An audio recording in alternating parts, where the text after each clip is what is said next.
നമ്മുടെ ഈ പിള്ളേരുടെ എല്ലാം പല്ല് പൊങ്ങുന്നത് ഇപ്പോൾ ഒരു വലിയൊരു സംഭവമാണ്. പല്ല് പൊങ്ങാത്ത പിള്ളേരില്ല. നമ്മുടെ ഒരു കാലഘട്ടത്തിൽ നോക്കി ഒരൊറ്റ ഒരാളുടെ പോലും പല്ല് പൊങ്ങിയിട്ടില്ല. ഏതെങ്കിലും ഒരുത്തൻ്റെ പല്ല് പൊങ്ങിയിട്ടുണ്ടെങ്കിൽ അവൻ്റെ അപ്പൻ്റെയോ അമ്മയോടോ പല്ല് പൊങ്ങി, അത് പാരമ്പര്യമായിട്ട് കിട്ടുന്ന കോന്ത്രപ്പല്ല.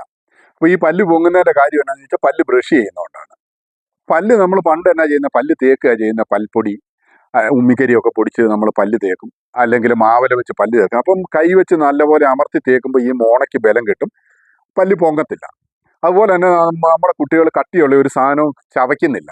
ചവച്ചെങ്കിൽ മാത്രമേ ഈ പല്ല് ഉറച്ചിട്ട് ഈ താടിയെല്ലിന് വളർച്ച കിട്ടത്തുള്ളൂ. അതുകൊണ്ട് മാത്രമാണ് ഈ പിള്ളേരുടെ പല്ല് പൊങ്ങുന്നതും ഈ താടി ഇങ്ങനെ കൂമ്പി ഷേപ്പില്ലാതെ പോകുന്നത്. അതുകൊണ്ട് നമ്മുടെ കുട്ടികളെ പല്ല് തേക്കാൻ പഠിപ്പിക്കുക. അതുപോലെ തന്നെ കട്ടിയുള്ള സാധനം, കരിമ്പ് പോലുള്ള സാധനങ്ങൾ കടിച്ച് തിന്നാൻ പഠിപ്പിക്കുക. ഇപ്പം പിള്ളേർക്ക് കട്ടിയുള്ള ഒരു സാധനം കടിക്കുന്നത് ഇഷ്ടമല്ല. ബ്രോയിലർ കോഴി അതുപോലെ നാക്കയിലിട്ട് അലിയുന്ന സാധനങ്ങൾ മാത്രം കഴിച്ച്, എന്നിട്ട് 4 പല്ല്